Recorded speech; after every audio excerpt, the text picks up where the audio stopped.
नमस्कार मंडळी. आज गुढीपाडवा हा दिवस मराठी जणांचा आनंदाचा दिवस मानला जातो. मात्र याच दिवशी किरण माने यांच्या कुटुंबासाठी हा दिवस दुःखाचा ठरला आहे. किरण माने यांच्यावर गुढीपाडव्याच्या शुभ दिवशी दुःखाचा डोंगर कोसळला आहे. तर काय आहे संपूर्ण माहिती जाणून घेऊ.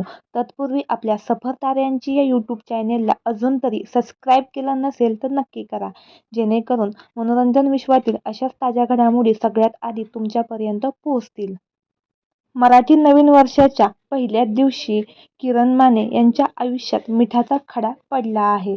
अभिनेते किरण माने यांचे वडील दिनकरराव माने यांचं आज दुःखद निधन झालं आहे. वयाच्या 86व्या वर्षी त्यांनी या जगाचा निरोप घेतला. वडिलांच्या अशा जाण्याने किरण माने पूर्ण खचले आहेत.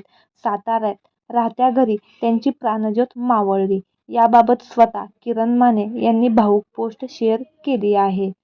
किरण माने यांच्या कामाबद्दल बोलायचं झालं तर मराठी चित्रपट आणि टेलिव्हिजन विश्वातील एक प्रतिभावान आणि संघर्षशील अभिनेते आहेत. मुलगी झाली हो या लोकप्रिय मालिकेमुळे ते घराघरात जाऊन पोहोचले. या मालिकेत विलास पाटील ही दमदार भूमिका साकारत त्यांनी प्रेक्षकांची मनं जिंकली. माझ्या नवऱ्याची बायको, सिंधुताई माझी आई यासारख्या मालिकांमध्ये त्यांनी दमदार भूमिका साकारल्या आहेत.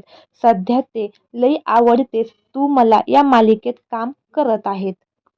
तसेच किरण माने हे केवळ अभिनेते नसून त्यांचे लिखाण आणि स्पष्ट वक्तेपणा यामुळे ते नेहमी चर्चेत राहतात. समाजातील विविध विषयावर ते सोशल मीडियावर रोखठोक मते मांडत असतात. तर मंडळी, आपल्या सफर ताऱ्यांची या यूट्यूब चॅनेलद्वारे अभिनेते किरण माने यांच्या वडिलांस भावपूर्ण श्रद्धांजली.